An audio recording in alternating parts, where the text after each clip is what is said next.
कानपुर के बाद एक बार फिर से फर्रुखाबाद में भारतीय रेलवे को निशाना बनाने की कोशिश की गई। यहां पटरी पर लकड़ी का बोटा रखा गया, जिसकी वजह से कासगंज एक्सप्रेस का संचालन बाधित हुआ। लकड़ी का बोटा ट्रेन के इंजन में फंस गया, जिसके बाद लोको पायलट ने इमरजेंसी ब्रेक लगाकर ट्रेन को रोक दिया। चालक की सूझबूझ ने कानपुर जैसा हादसा तो रोक दिया, लेकिन उसके बाद सवाल खड़े हो रहे हैं कि आखिर वो कौन लोग हैं जिनके निशाने पर रेलवे है। क्या जानबूझकर रेलवे पटरियों को बाधित करना किसी बड़ी साजिश का हिस्सा है, जिसका ट्रायल हो रहा है, क्योंकि रेलवे भारत की लाइफलाइन है। ऐसे में इस लाइफलाइन के साजिश में कौन शामिल है, देखिए खास रिपोर्ट। हजारों लोगों की जान का दुश्मन कौन बना रहा भारतीय रेलवे को निशाना? कहां कहां तक फैले साजिश के तार? ये सवाल अहम है, लेकिन जवाब गुम है। देश में अचानक बढ़ते रेल हादसों ने चिंता बढ़ा दी है, सोचने पर मजबूर कर दिया है कि आखिर ये हादसे हैं या फिर साजिश। क्योंकि कानपुर में हुए रेल हादसे की अभी एनआईए जांच कर ही रही थी कि अब फर्रुखाबाद में पैसेंजर ट्रेन पलटाने की साजिश रची गई। हालांकि ड्राइवर ने सूझबूझ का परिचय देते हुए इमरजेंसी ब्रेक लगाकर ट्रेन को रोक दिया और एक बड़ी अनहोनी होने से बच गई। रेलवे के ट्रैक पर लकड़ी का गट्टा पड़ा था। रेल पलटाने के लिए लकड़ी का गट्टा डाला गया। ट्रेन ड्राइवर ने लकड़ी के गट्टे को देख लिया। ड्राइवर ने इमरजेंसी ब्रेक लगाकर ट्रेन रोकी। ट्रेन की स्पीड 80 से 90 किलोमीटर की थी। इस कारण इंजन में लकड़ी का गट्टा फंस गया, जो कुछ देर तक घसीटते हुए गया। ड्राइवर ने गाड़ी को पूरी तरह से कंट्रोल कर लिया। फर्रुखाबाद में एक रेल हादसा होते होते बचा। तस्वीरों में देख सकते हैं कि फर्रुखाबाद के भटासा रेलवे स्टेशन पर रात में कासगंज के चल के आ रही फर्रुखाबाद एक्सप्रेस पर अराजक तत्वों ने जो है लकड़ी का मोटा गाटा डाल दिया, जिसमें जो है इंजन जाम हो गया और ड्राइवर ने सूझबूझ से ब्रेक लगा दी। वहीं गाड़ियों में अफरा तफरी मच गई।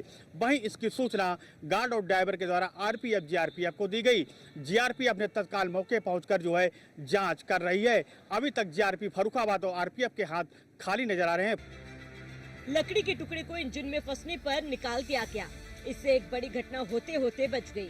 शुरुआती जांच पड़ताल के बाद कहा जा रहा है कि किसी असामाजिक तत्व ने गाड़ी पलटने के इरादे से इस तरह का प्रयास किया है। कानपुर रेल हादसे की जांच में अब एनआईए की एंट्री। कानपुर में भी लोहे के बोल्डर से टकराने पर 22 डिब्बे पटरी से उतरे थे। अब फर्रुखाबाद में भी लकड़ी का बोटा ट्रैक पर रखा गया।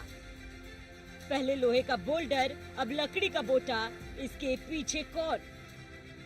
दोनों जगहों पर पटरियों को बाधित करने की साजिश जानबूझकर हुई। रेलवे को निशाना बनाने की बात सही है, तो मकसद क्या है? पहले भी वंदे भारत जैसी आधुनिक ट्रेनों पर समुदाय विशेष के इलाकों में पत्थर मारे गए। ट्रैक पर शरारत करने वाले लोगों पर रेलवे भले ही निगरानी कर रही हो, बावजूद इसके रेलवे की पटरियों से छेड़छाड़ की जा रही है। यहाँ तक कि रेलवे की पटरियों से छेड़छाड़ के लिए एक यूट्यूब चैनल भी बना है।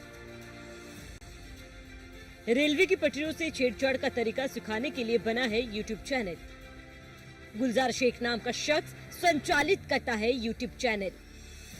अपने वीडियोस में गुलजार रेलवे पटरियों से छेड़छाड़ का वीडियो बनाता है। इसके वीडियोस को अजीब हरकत बताकर नजरअंदाज किया जाता रहा है। क्या गुलजार शेख भी है किसी साजिश का हिस्सा? रेलवे पटरियों को डिस्टर्ब करने का तरीका बताने का क्या मतलब? रेलवे को निशाना बनाकर पब्लिक सेंटिमेंट भड़काने की साजिश हो रही है। गुलजार शेख जैसे लोगों के वीडियोस पर एक्शन कब होगा? भारतीय रेलवे को अक्सर राष्ट्र की जीवन रेखा कहा जाता है। ऐसा इसीलिए क्योंकि भारतीय रेलवे ने न सिर्फ यात्रियों और सामानों का परिवहन करता है, बल्कि पूरे देश को भी एक सूत्र में जोड़ता है। हर रोज इससे हजारों हजार की संख्या में लोग यात्रा करते हैं। भारतीय रेलवे भारत के लिए लाइफलाइन है। हर रोज रेलवे से करोड़ों लोग सफर करते हैं। रेलवे ठप हुई तो समूचे देश का संपर्क एक दूसरे से कट जाएगा।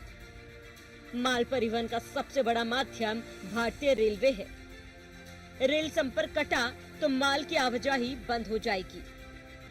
माल की आवाजाही बंद होने से महंगाई अचानक बढ़ेगी। इसकी वजह से सरकार के खिलाफ असंतोष बढ़ेगा। रेलवे की पटरियों से छेड़छाड़ में साजिश के तार लंबे हो सकते हैं, क्योंकि भारत की लाइफलाइन को डिस्टर्ब करना कोई आसान काम नहीं है। अब सवाल ये है कि साजिशकर्ताओं की गिरेबान तक कब हाथ पहुंचेगा। Bureau report, news 1 India. चलिए इसके साथ इस बुलेटिन में इतना ही। देश प्रदेश के तमाम बड़ी खबरों के लिए बने रहिए न्यूज़ 1 इंडिया के साथ।